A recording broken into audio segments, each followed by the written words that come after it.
What is the purpose of business? Is it just to make money, or can a business have a purpose that can make a difference? I'm delighted today to be joined by Dave Linton. He's the founder of a fantastic business called Madlug, Make a Difference Luggage. And I'm curious to learn some leadership insights from Dave here in his premises in County Armagh about how a business can repurpose what it does to make a difference. So I'm delighted to jump in, meet Dave, and unpack more of what he has to teach us today. Come and join me.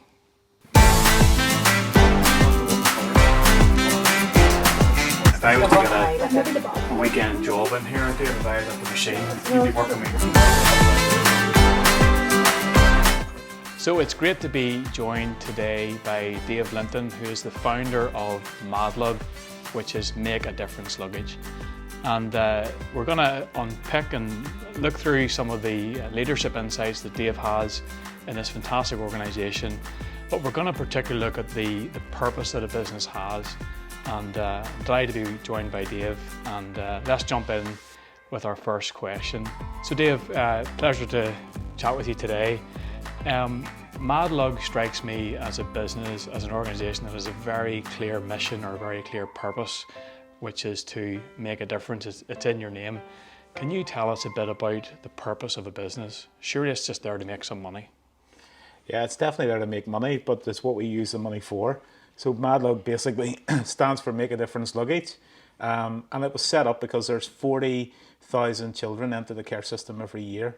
One child moving every 15 minutes and most with their belongings in bin bags. So when I heard that, I thought, let's create a business that can fund the giving of proper bags to incredible children in care.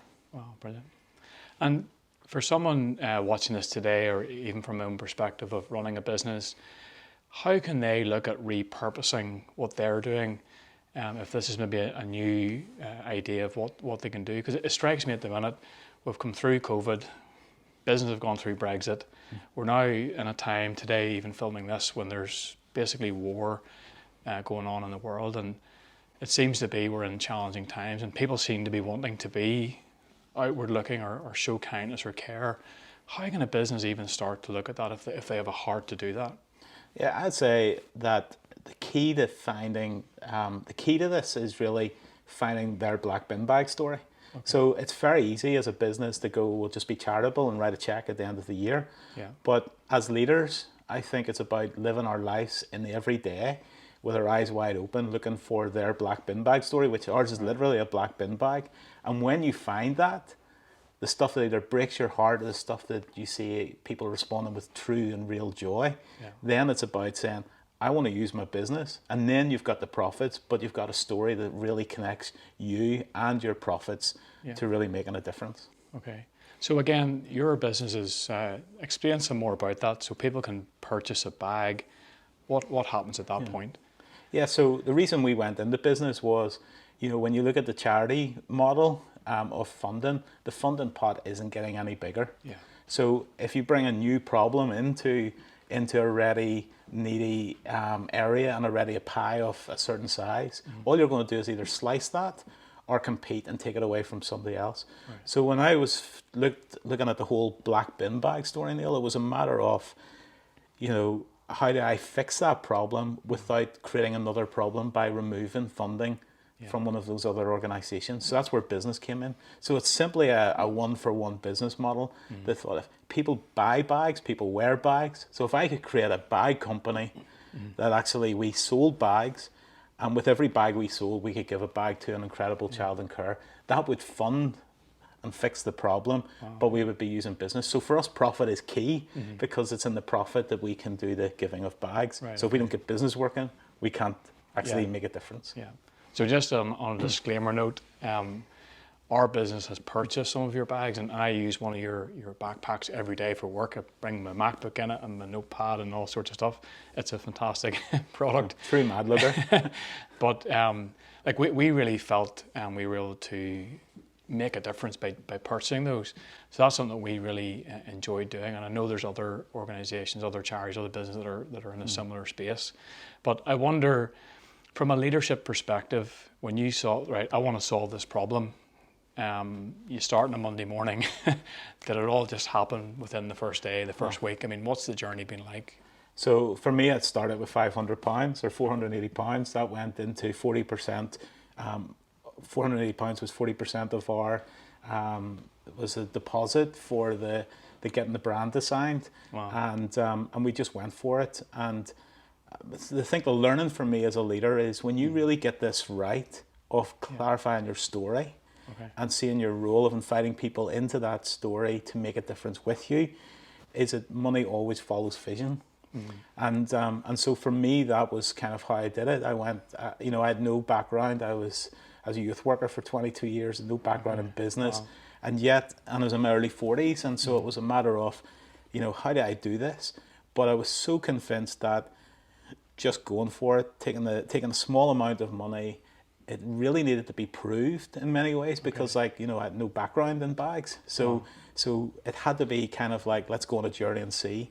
But I'm convinced now that when starting with little was actually an advantage to us because I probably would have had too many people on the team. I'd have been in the wrong factory. I'd have been in all those kind of things. So for me, it was a matter of being clear with the story, going on this journey, and growing it. And that's what we've done for 6 years, really growing the robustness of our business. And we've made huge impact because there's over 52,000 children have received proper bags. Wow. We have currently on order another 14,000 bags. So that's 66,000 bags funded to date in 6 years, starting with £500 and no investment. Wow. Why? Because money follows vision. And when you are clear on your bin bag story, then it connects your story to the business, to the profits, and to the making a difference. Yeah. So something, Dave, that really impacted your heart, which was seeing those kids in care, having to bring their belongings when they're moving to another home in a plastic bag or a bin bag, that broke your heart, and you wanted to make a difference. And I think just to say you are making a difference is absolutely fantastic. That first year, how many bags would you say you sold in the first year? Rough figure. I remember thinking that, for 3 years I didn't take a salary from this. So it was pure just, how do you get smart? Entrepreneurial and leadership is about, you're so convinced on the making a difference part that then you use other means to generate income. So for me, I just got smart and found things I could do consultancy on that paid me well. Maybe even wasn't that great at it, to be honest, but I was able to bluff my way around. I got paid for nearly 2 or 3 days working inside half a day, which allowed me to work then for Madlug for free. So in 3 years, we were hitting 3,000 bags we had given in 3 years. So I remember looking back at our birthday and going, celebrating 3,000. And then 5 years, we're celebrating 50,000+. So it's amazing. One article I read on LinkedIn a number of months ago, which really jumped out and made me, really take note of Madlug, was a partnership that you had secured with Ikea, one of the world's biggest well-known brands. I mean, you're in good company. Tell us for a second just about the volumes involved and why did Ikea want to partner with you? I think there's a couple of things I want to point out in that Ikea journey that I learned, because we're coming out of COVID. And business has been hard for a lot of people. And I remember back in March 2020 when we were all facing this, and culture was saying, let's stop, everything stop. And I was getting that as well as a leader in business, going, how am I going to keep going when people aren't buying bags? I wanted to protect, should we benefit from furlough and do all that? And myself and the board basically decided that we weren't going to furlough, we were going to be courageous. And we literally went for it. And so that led us then into a place of, it was like being in a storm. When you're a leader in a storm, like if you're on a boat in a storm, what happens is you can either throw the anchor in and get battered, or you can keep going, and every wave you make individual decisions. And I felt like COVID for us was that. So we had been in that kind of space where we were winning because we were making the right calls when the waves were hitting. Okay, good. And at the end of it, we had survived through that initial lockdown period. And then all of a sudden we got a contact through Ikea saying, could you supply 12,000 bags? I was on holiday. It was that period whenever, you've worked really hard, all your holiday plans go, and you just get a couple of days somewhere in Donegal. And it was like, so I was only 2 days, and of course I get the phone call from Gareth, a colleague, going, can we get 12,000 bags to Ikea? So my holiday finished quickly, and Brilliant. I was straight on to planning and solutions and all of that. So good. And what do you feel the value piece, or why would Ikea reach out to want to provide this? I believe it was for their staff. Yeah, absolutely. So I mean, in some ways, it surprises us that Ikea make their own bags. Yeah. And they're cheaper than our bags, and I'm like, wow, this is a compliment to be. Yeah. But basically, they were looking to take their staff gifting to a whole new level. Okay. So every year they give, at the end of the year, a gift, whether it be a Google Home or something like that. Yeah. And they decided as a company in the UK and Ireland that they wanted to do something that was making a difference. So in that making a difference, they sent 3 of their staff out to research what they could give, and all 3 of them came back with Madlug as their number 1. Wow. So it's a really good place to be in business, because whenever you've got 3 other staff go, we really want you. Yeah. It really was. It was amazing. Wow. So that's where it was, and I can go back to saying it's actually because our story is clear. It's not because we spend a lot of money on marketing and doing all that. Our story is clear. Our black bin bag story is clear. Yeah. And we were clearly giving them an opportunity to become part of our story in truly making a difference to these young people in the care system. Wow. Incredible. I want to pause there and jump into a tact about how you have got the brand and the story out to the world. Okay. So it's fascinating how 3 executives from a global brand have found Madlug and came knock on your door. Tell us about how a leader in the noise and the scrolling of social world that we live in right now, how do leaders decide how to invest or approach how they market or how they repurpose their business? And I know you have a bit of experience, and when I now look at how you have your presence online, it's incredible. How did you get to that point of knowing how to position and clarify your message? Well, simply for me, it's like understanding the problem you're going to solve. Yeah. Clearly defining how you're going to fix that problem, and then positioning yourself into that what Donald Miller talks about is the guide. Yeah. And for me, that has been the way I've done it. Is that you've got to take your story and share your story with others. As far as getting the kind of awareness when you don't have a budget for marketing, £500 doesn't give you much.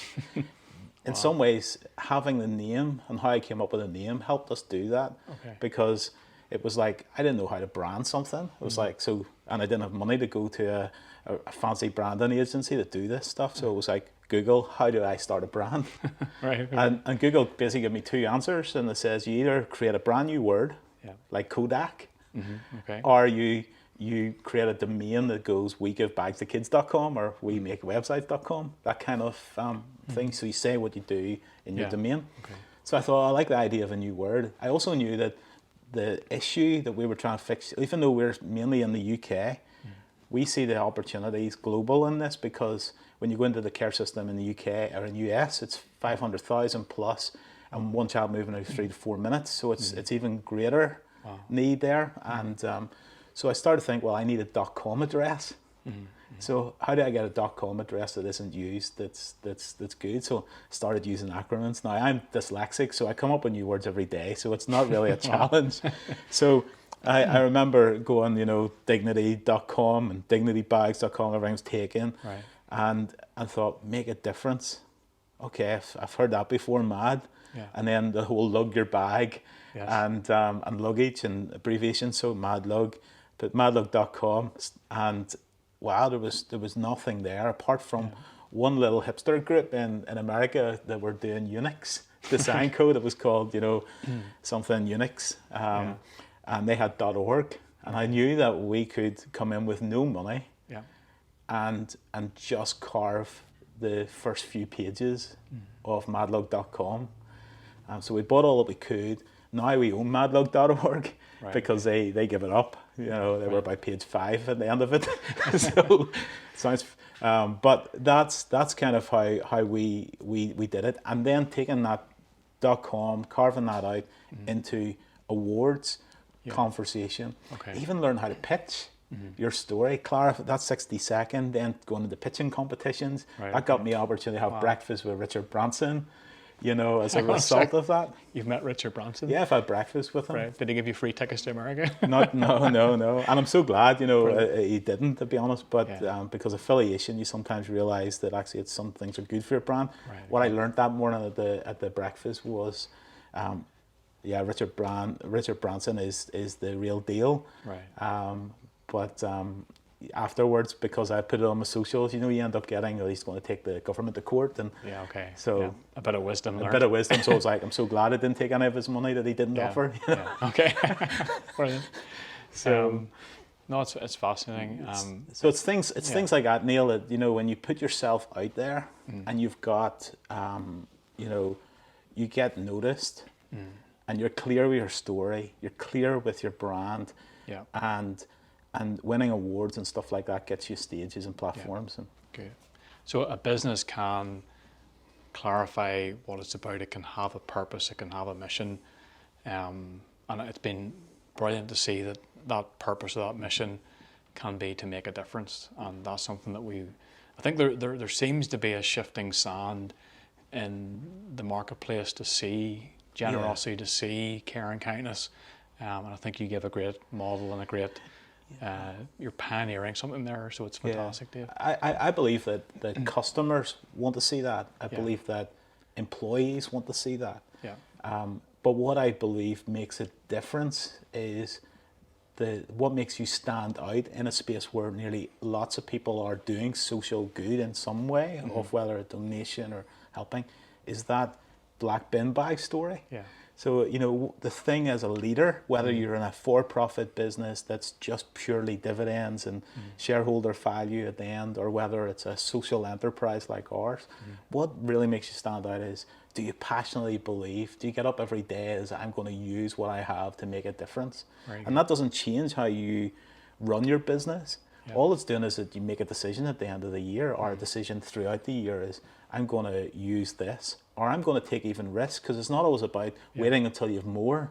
Sometimes it's about saying, I'm going to give all my profits because the issue really moves me to do that.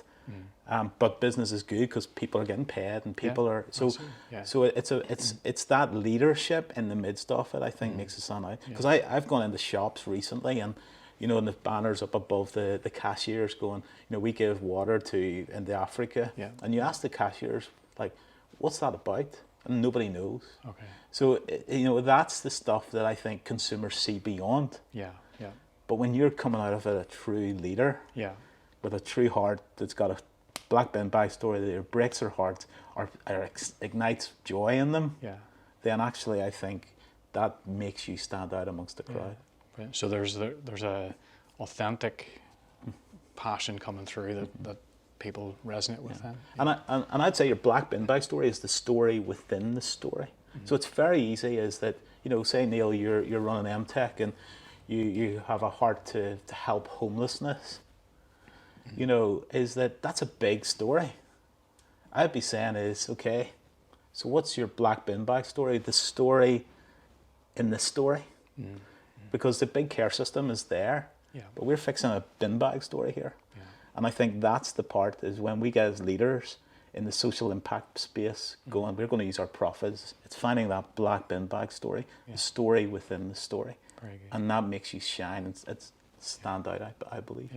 I think what I find is that it feels more tangible, that we're doing something and you feel it's literally going to be given to someone or to help someone physically, tangibly there, which makes it feel very impactful, you know. Absolutely. I wonder, Dave, just, you know, thousands of bags, big orders. I mean, is this where you live, sleep, breathe, eat? I mean, how do you get the balance in your own life of running this team, wanting to see real change within the care industry, seeing people's lives changed, but also, you know, family time. How do you keep a balance that you feel is healthy? And yeah, I think it all goes in seasons, and so I'm probably in the season at the minute where we've got a team here, and I'm kind of enjoying the place of creating and dreaming and next stage for Madlug stuff without the day-to-day, you know, because the guys are doing an amazing job. There has been times where it's like, you know, you feel like you never stop. And that's okay. Getting balance, I'm not a big fan of balance. I'm more of a blended, because there's, you know, life is more blended where, you know, you've got pressure, so you step into and that kind of, rather than move and pivot all the time. But there's times where I haven't done it well. There's times where it's been, you know, a funny story, and it's hit really hard as well, was like I got nominated and won an award called Family First, and I came home and my 17-year-old was like, "Dad, why didn't they ask us first?" It was like, you know, and that's just real, you know, in the sense of, because, you know, they see you're just consumed. But leadership, you need to be. That's what a pioneer is. That's what an entrepreneur is you're consumed. But at the moment, I'm in that space where I'm enjoying watching TV with my family, and I'm enjoying doing stuff, because it's just where the business is at this season. Good. I want to just ask a couple of quick fire questions. So we're going to run through a bit of a hit list. Okay. But just to get a quick answer. So Dave, I wonder, in your view, what makes for a great leader? A leader for me is great when they're authentic. Authentic would be the what I'd say a great leader is. Okay. If there was one person that's inspired you in leadership, that's set you on a course that you think, that's a great leader that I can look up to, who would that be? Oh, I keep getting asked these kind of questions. So, so for me, I've followed many leaders, and there's been leaders, but a lot of them have fallen in the sense of at the end. So it's trying to think through the key real leaders for me are, there's a guy, Reg Humphreys, who is my best mate's dad, who has just been stable. He's been in business, he's been a leader, an influencer, and he's been stable, and just watching him is a real role model to me. Dave, as we finish this up, if you had to give one piece of leadership advice or something that you've really been learning recently that you think would help people watching this about how to become and how to be a better leader, what would that be? I would say the best advice I could give somebody is operating out of a place of contentment. And I say that in the sense of there has to be a level of discontent to be a leader to get to the next level. But if you're not content with what you have where you are, there's an element where then your purpose as a leader becomes off focus. So one of the strengths for Madlug for me is I operate out of a place where I don't desire more. I desire more kids being helped, and I'm content with where I am, what I have. So that it's working that discontent, where that is in your life as a leader, and then being content in the other areas. Okay, very good. Look, I want to say a massive thank you to Dave, a fantastic, incredible leader. It's been great getting to know you a bit more. Dave, how can people find out more about what you guys do? Yeah, certainly. So madlug.com, we have our website, tells a story. We'd love to invite you into that story, you know, to be making a difference, to be carrying a bag, to be communicating love without words to young people. If you're in business, then the way that you can help is Madlug Your Business, you know, look at different ways you can do that. But definitely get in touch with us, and we would love to have you as part of our movement. Okay. So just as we finish there, listen, I was pretty epic out in the stores area. I mean, I can use the branding machine, I could do loads, like surely I could get a run out, a bit of part-time work here. Surely there's an opening. Yeah, spend your money, buy lots of bags, and we'll give as much jobs to as many people we can afford. So that's a maybe. That's a maybe, but it requires you to buy bags. Okay. Brilliant. We'll leave it there. Thanks so much. You're welcome.